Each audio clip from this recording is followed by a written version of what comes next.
Bonjour, soyez les bienvenus au think tank cybersécurité au sein de l'association de veille pour dirigeants InnoCherche.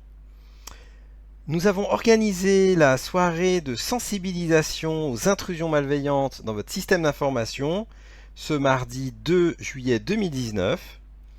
Nous étions accueillis par le leader indépendant de la communication corporate RH et B2B EPOCA. Je donne maintenant la parole à Eric Navenant, ancien du RAID, spécialisé en cybersécurité. Après, il ne faut pas être paranoïa non plus. Quand quelqu'un veut faire une intrusion dans votre réseau, il y a quand même un petit peu des impératifs, je dirais logistiques, pour pouvoir y arriver. Alors l'autre fois, il y a un RSI qui était dans une tour à la Défense, et il me dit, ouais mais moi, DG, je suis tranquille, ils sont au 52e étage, donc on ne peut pas les taper au laser, on ne peut rien faire, ils sont dans les nuages. Ouais, sauf qu'aujourd'hui, il y a des drones, et si on met un sniffer sous un drone, le sniffer, ça fait moins d'1 kg avec la batterie, et vous le posez au 52e étage, il fait la même chose que s'il était au rez-de-chaussée. Voilà. Alors après, vous allez me dire, oui, mais tout le monde n'a pas un drone, c'est pas forcément facile de mettre un drone à la Défense. Maintenant, vous rentrez les drones, les points GPS, vous ouvrez le coffre de la voiture, il y va tout seul, et c'est même pas vous qui le pilotez, il revient à la voiture. Mais bon, là, ça veut dire qu'on est déjà dans l'espionnage industriel. On va voir en gros en 5 points, c'est pas énorme, mais je pense que pour vous, ce sera juste un rappel. Mais c'est parfois cette sensibilisation vous permet de prendre conscience que des fois, on oublie l'essentiel. Donc, des menaces, peu importe où on se trouve. Je vous disais ça pour l'exemple du 52e étage. Bon, avec un drone et un sniffer réseau, c'est pareil. Donc, vous ne pouvez pas contrôler la portée du réseau sans fil parce que c'est des ondes. La propagation des ondes, ce n'est pas une science exacte. Ici, par exemple, on va mettre un routeur. Vous allez mettre un routeur réglable. Je vais mettre un analyseur de spectre là dehors et puis je vais le régler juste pour éviter que les ondes sortent. Sauf qu'à un moment donné, il va y avoir un tableau qui va être comme ça, qui est en métal. Il va y avoir de la diffraction et puis l'onde, elle va sortir. Et je ne saurais pas que dans la voiture, là-bas, on a le réseau. Donc, ça, on ne peut pas y faire grand-chose. La propagation des ondes, c'est une science et elle n'est pas exacte. Donc, si vous connaissez les voisins, vous pensez qu'ils ne feront rien de mal, bon, peut-être que le gamin qui a 17 ans, ou qui a 15 ans, ou qui a 14 ans, eh ben, lui, il a vu un petit truc sur Internet et puis il est en train de s'amuser avec votre réseau. Il ne le fait pas méchamment, il le fait juste par curiosité, mais enfin, ça peut être quand même dramatique. Il faut savoir qu'il existe des pratiques destinées à rechercher des réseaux Wi-Fi ouverts ou faiblement sécurisés afin de s'y connecter pour effectuer toutes sortes d'actions malveillantes.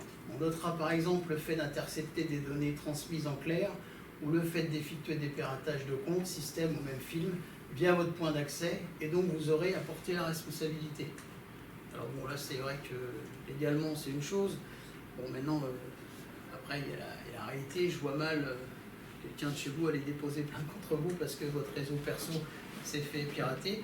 Maintenant, il est vrai qu'un de vos employés, si quelque chose de sensible s'est fait pirater sur le réseau de son entreprise et qu'il dépose plainte contre le patron, ben, c'est le patron qui est responsable.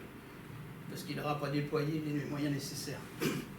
On n'est pas encore aux États-Unis par rapport au droit, mais tout doucement on s'y dirige. Donc ces techniques sont appelées le war driving et le war calking.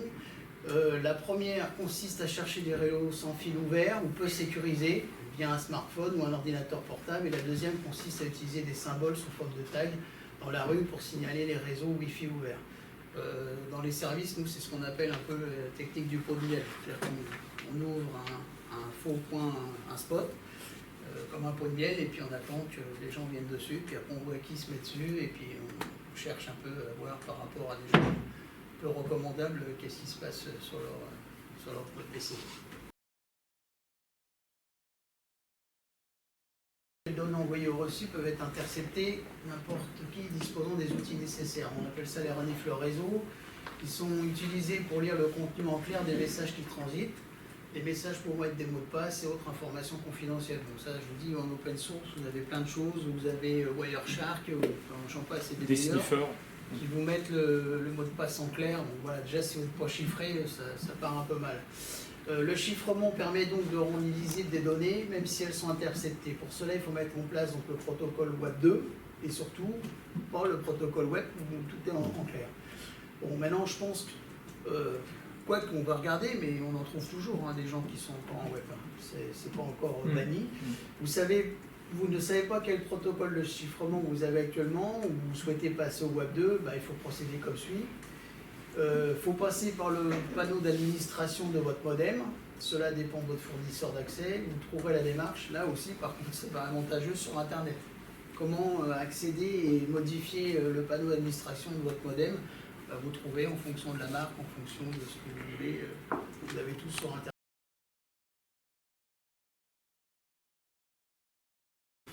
Voilà. Si jamais vous n'avez pas sur le panneau, donc après c'est suivant votre box. Après, bon, les mots compliqués, vous pouvez aussi pareil prendre un générateur de mots de passe au lieu de mettre des choses qui vous concernent, parce qu'au bout d'un moment, quand on travaille avec un dictionnaire,